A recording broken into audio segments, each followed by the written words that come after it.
अस्सलाम वालेकुम व्यूअर्स, ये जो आज की वीडियो है ईयू के हवाले से। जैसे कि आपको मालूम है कि 31 दिसंबर को यूके जो है वो यूरोपियन यूनियन से बाहर आ जाएगा। तो इसके हवाले से बहुत सारी चीज़ें जो हैं वो चेंज हो रही हैं। तो आज की ये जो वीडियो है ये ख़ास तौर पर हमारे यूके जो रेजिडेंट हैं उनके लिए बनाई जा रही है। इस वीडियो में मैं आपको बताऊंगा कि अगर आप ब्रिटिश सिटीज़न हैं और आप यूरोप की रेजिडेंसी हासिल करना चाहते हैं तो उसका क्या तरीक़ेकार है और ये आपको क्यों हासिल करनी चाहिए, इसके क्या फ़ायदे हैं। आज की इस वीडियो में मैं स्पेशली बात करूंगा पुर्तगाल की और उसके बारे में बताऊंगा कि इसमें क्या आपको फ़ायदे हो सकते हैं और 31 दिसंबर के बाद क्या क्या चेंजेस हो जाएंगी। तो सबसे पहले तो बात करते हैं कि जब यूके यूरोप से बाहर आ जाएगा 31 दिसंबर के बाद, तो एक तो जो आपकी चेन चीज़ होगी वो होगी फ्री मूवमेंट। जी हाँ, जैसे कि आपको मालूम है कि यूरोपियन यूनियन का आर्टिकल है जिसमें आपको फ्री मूवमेंट दी गई है। जो भी मुल्क यूरोप में शामिल है वो उस आर्टिकल के तहत पूरे यूरोप के किसी भी कंट्री में फ्रीली मूव हो सकता है। वो आ जा सकता है, जाके वहाँ पर रह सकता है, परमानेंट रह सकता है, कारोबार कर सकता है, तालीम हासिल कर सकता है, गर्जे के फ्री मूवमेंट है। इसके साथ साथ जो दूसरी चीज़ है वो बिज़नेस के हवाले से है कि अगर आप बिज़नेस करना चाहते हैं। फिर इसके साथ तीसरी चीज़ है अगर आप अपने रिलेटिव को बुलाना चाहते हैं। अगर जैसे कि हमारे पाकिस्तानी हैं, इंडियन, बंगाली या जो भी ब्रिटिश रेजिडेंट है, उसका कोई रिलेटिव है जो जो कि उस मुल्क में रहता है जो यूरोप में शामिल नहीं है। और जैसे कि यूके में अगर आप अपने किसी रिलेटिव को बुलाना चाहते हैं तो इट्स ऑलमोस्ट इम्पॉसिबल। तो लेकिन जो यूरोप के कवानीन है वो इस हवाले से बहुत आसान है। और अगर आप अपने किसी रिलेटिव को, ब्लड रिलेशन को बुलाना चाहते हैं, जैसे कि बहन भाई हो गए, माँ बाप हो गए। ज़्यादातर लोग जो है वो माँ बाप के बारे में परेशान होते हैं कि माँ बाप उनके बूढ़े होते हैं और वो उनको अपने साथ रखना चाहते हैं, उनकी खिदमत करना चाहते हैं। और पीछे जो आपका मुल्क है वहाँ पर कोई उनकी देखभाल करने वाला नहीं होता। तो इस हवाले से भी बहुत ज़रूरी है। तो मैं आपको बताता हूँ। अब हम बात करेंगे 31 दिसंबर के बाद जब यूके यूरोप से बाहर आ जाएगा तो जो यूके यानी जो ब्रिटिश सिटीज़न हैं उनकी जो एक्सेस थी यूरोप तक वो ख़त्म हो जाएगी। जैसे कि नज़र आ रहा है कि नो डील ब्रेक्सिट शायद होने जा रहा है। तो उस सूरत में तो ये बड़ा हार्ड ब्रेक्सिट होगा और बहुत सारी चीज़ें एकदम बड़ा चेंज हो जाएंगी, कीमतें बढ़ जाएंगी और जो हमारे रोज़मर्रा रहन सहन है इसमें काफ़ी तब्दीली आनी मुतवक्के है। ख़ास तौर पर जो बिज़नेस कम्युनिटी है, जो कारोबार करती है यूरोप में, जिसका यूरोप में आना जाना ज़रूरी है, तो उनको काफ़ी चेंजेस का सामना करना पड़ सकता है। तो अब मैं आपको बताऊं कि अगर आप ब्रिटिश सिटीज़न हैं और आप परेशान हैं कि यूके यूरोप से बाहर आ जाएगा तो ये सारी चीज़ें आपकी अफेक्ट होंगी। तो अब आपको क्या करना चाहिए? तो आपको यूरोप के किसी मुल्क की रेजिडेंसी लेनी चाहिए। उसका क्या तरीक़ेकार है, आज की इस वीडियो में हम सिर्फ पुर्तगाल के बारे में बात करेंगे। नाज़रीन, पुर्तगाल यूरोप का एक मुल्क है जिसका कैपिटल है लिस्बन। पुर्तगाल ने कुछ साल पहले और गाहे बगाहे अपनी जो इमिग्रेशन पॉलिसी है उसमें काफ़ी ज़्यादा नरमियाँ वो लेकर आए हैं। ख़ास तौर पर बिज़नेस तबके के लिए उन्होंने बहुत ज़्यादा उसमें रिलैक्सेशन की है। अगर आपके पास पैसे हैं और आप वहाँ पे रखवाना चाहते हैं या उस पर कोई प्रॉपर्टी लेना चाहते हैं, कोई बिज़नेस करना चाहते हैं, तो उनकी काफ़ी स्कीमें हैं इस वाले से जिनसे भी फ़ायदा उठाया जा सकता है। लेकिन आज की जो वीडियो है इसमें मैं स्पेसिफिकली बात करूंगा कि जो पुर्तगाल की रेजिडेंस के लिए जो यूके के सिटीज़न हैं, यानी जो ब्रिटिश नेशनल हैं, वो कैसे पुर्तगाल में जाके सेटल हो सकते हैं या वहाँ की रेजिडेंसी हासिल कर सकते हैं। नाज़रीन, उसके लिए बहुत ही आसान तरीक़ेकार है क्योंकि यूके यूरोप का हिस्सा था और 31 दिसंबर तक स्टिल यूके यूरोप का हिस्सा है। तो उस हवाले से ईयू कवानीन के तहत आप यूरोप के किसी भी मुल्क में, लेकिन मैं इस वीडियो में जैसे आपको बताया पुर्तगाल के बारे में बात करूँगा। इंतहाई आसान तरीक़ेकार है आप वहाँ पे जाके रेजिडेंसी ले सकते हैं। इसका क्या तरीक़ेकार है, इसमें ये होता है कि आप वहाँ पर जाते हैं, आप वहाँ पर जाके सबसे पहले अपना ज़ाहिर है आपको एड्रेस चाहिए होता है, जिसे वहाँ पे जुनता बोलते हैं। जी नाज़रीन, जुनता बोलते हैं आपका जो ऑफिशियल डॉक्यूमेंट होता है, जो कन्फर्म करता है कि ये आपका परमानेंट एड्रेस है। वहाँ पे ज़ाहिर आप जहाँ कहीं रहेंगे जाके वहाँ पे आपको प्रूफ ऑफ एड्रेस चाहिए होता है, और उस जो ऑफिशियल डॉक्यूमेंट होता है प्रूफ ऑफ एड्रेस के लिए, उसे जुनता बोला जाता है। जब आपके पास जुनता आ जाए या कि प्रूफ ऑफ एड्रेस आ जाए, उसके बाद आप निफ बनवाते हैं, NIF, निफ। दूसरे अल्फाज में आप अपना टैक्स नंबर आप इसको कह दें, जैसे UK में जिसे NI कहा जाता है, इसी तरह ये आपका जो नेशनल इंश्योरेंस है, जो टैक्स नंबर है, ये होता है, इसे बोला जाता है निफ। निफ भी आप जो है खुद ही उनका जो म्यूनसिपैलिटी का ऑफिस है, वहाँ पर जाके आप उसकी दरख्वास्त दे सकते हैं, और वो आपको एक दो दिन में अपॉइंटमेंट देके उसके ज़रिए वो आपको इशू हो जाता है। अगर आप खुद वहाँ पे भी मौजूद नहीं हैं या आपको किसी तरीक़ेकार का नहीं पता, तो आप किसी सोलिसिटर के ज़रिए या किसी कंसल्टेंट के ज़रिए भी उनको पावर ऑफ अटॉर्नी देकर अपना जो निफ है वो इशू करवा सकते हैं।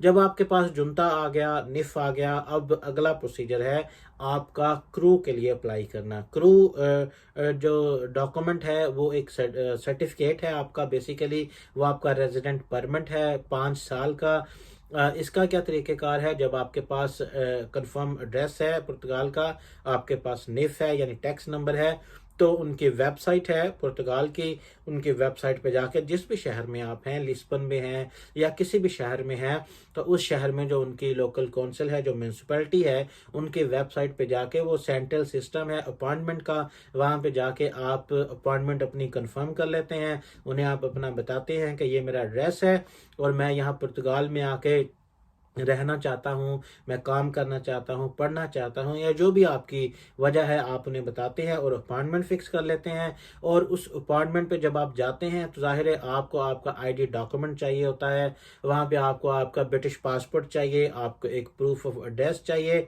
बरतानिया का, आप इसमें यूटिलिटी बिल ले जा सकते हैं, बैंक स्टेटमेंट ले जा सकते हैं, और आपको ड्राइविंग लाइसेंस जो है, ये 3 चीज़ें आप अपने साथ ले जाएं। यही आपको बरतानिया का एड्रेस आपको निफ नंबर के लिए भी चाहिए होगा। इसी तरह ये जो है आपको जब आप क्रू जो सर्टिफिकेट डॉक्यूमेंट है वो जब लेने जाएंगे उसके लिए भी चाहिए होगा। उसके लिए आपको इन पर्सन जाना होगा पुर्तगाल में, आपको अपॉइंटमेंट लेनी होगी जाने से पहले। वो अपॉइंटमेंट आप वहाँ पे जाकर भी ले सकते हैं। आप उनका जो सेंट्रलाइज सिस्टम है वहाँ पे जाके चेक करके कौन सी डेट किस शहर के किस काउंसिल में कौन सी डेट अवेलेबल है, तो आप उस सिस्टम के थ्रू अपनी अपॉइंटमेंट बुक करके उस अपॉइंटमेंट पे जाके भी ले सकते हैं। नाज़रीन, उसमें क्या होगा, उसमें ये होगा कि जब आप वहाँ पे जाएंगे तो आपसे एक फॉर्म फिल करवाया जाएगा, आपके ID डॉक्यूमेंट चेक किए जाएंगे, और ये करने के बाद आपको एक सर्टिफिकेट दे दिया जाएगा जिसे क्रू सर्टिफिकेट बोलते हैं। ये सर्टिफिकेट की वैलिडिटी 5 साल की होती है। इसका मतलब ये है कि आपके पास पुर्तगाल की 5 साल की जो रेजिडेंस है वो आपके पास आ जाएगी, और उसके बाद आप ज़ाहिर है पुर्तगाल में आप अपने रिलेटिव्स को, अपने माँ बाप को, बहन भाइयों को, किसी भी रिश्तेदार को, जो यूरोपियन कानून है उस जो के बहुत ही आसान है उसके तहत वहाँ पे बुलवा सकते हैं। नाज़रीन, ये बात जहन में रखिए कि जब आप पुर्तगाल में जाके वहाँ की रेजिडेंसी लेंगे, तो अगर वहाँ पे कारोबार करें, आप वहाँ पे जॉब करें, आप वहाँ पे पढ़ें, या आप जॉब सीकर हों, ये यानी 3-4 कैटेगरीज हैं जिनकी बुनियाद पे आपको मिलता है, तो जाहिर है वो आपको फिर उसको प्रोसीड भी करना होता है।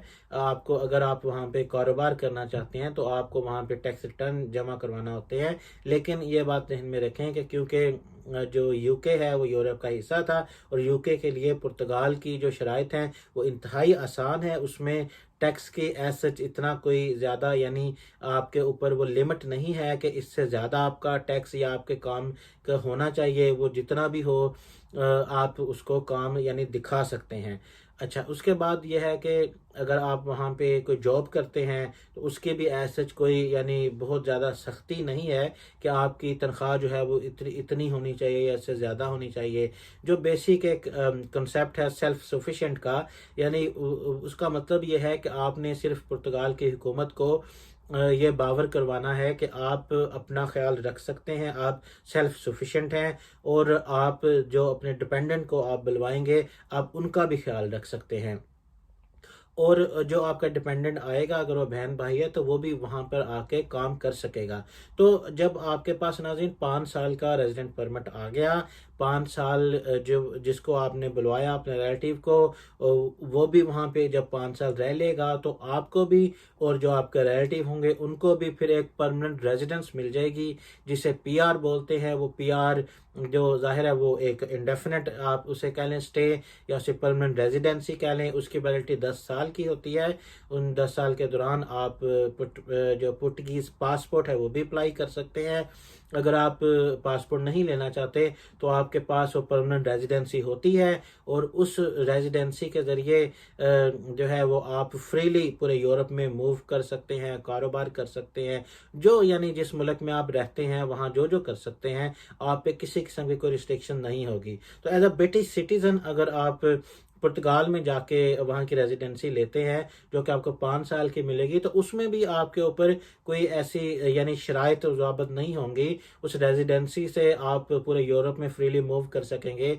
आप कोई काम करना चाहें, स्टडी कुछ भी करना चाहें, यानी जिस तरह ब्रेग्जिट से पहले आप एज अ ब्रिटिश सिटीजन आप यूरोप का हिस्सा थे, आप यूरोप में जाकर कुछ भी कर सकते थे, उसी तरह वो सेम आपके पास जो है वो आपको आसानियां होंगी। उस रेजिडेंसी के ज़रिए आप यूरोप में जाके कुछ भी कर सकेंगे, काम कर सकेंगे, स्टडी कर सकेंगे, और आप वहाँ पे अपना बिजनेस सेटअप कर सकेंगे, और आप जो रिलेटिव हैं अपने उनको बुलवा सकेंगे। और ना सिर्फ बुलवा सकेंगे बल्कि जब उनको बुलवाएंगे तो वहाँ पे जब वो 5 साल रहेंगे तो उनको भी परमानेंट रेजिडेंस मिल जाएगी।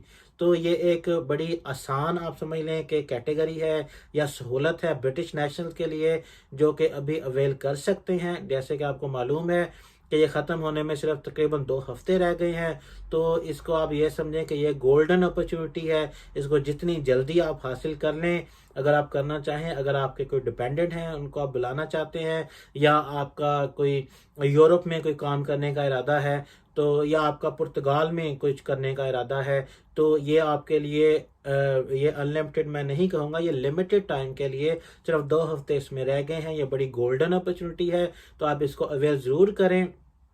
और इसका जो तरीक़ेकार है उससे अगर यानी जो है वो जुनता कैसे हासिल किया जाए, निफ कैसे बनवाया जाए, क्रू कैसे हासिल किया जाए, इनके तरीक़ेकार क्या हैं, उसके लिए जो मज़ीद इन्फॉर्मेशन है वो मैं डिस्क्रिप्शन में दे दूँगा। अगर इससे मुतल्लिक आपका किसी किस्म का कोई सवाल हो तो वो आप कमेंट्स के ज़रिए पूछ सकते हैं। मैं मेक श्योर करूँगा, क्योंकि टाइम कम है, 24 घंटों के अंदर अंदर आपको उस सवाल का जो है वो जवाब आपको प्रोवाइड कर सकूँ।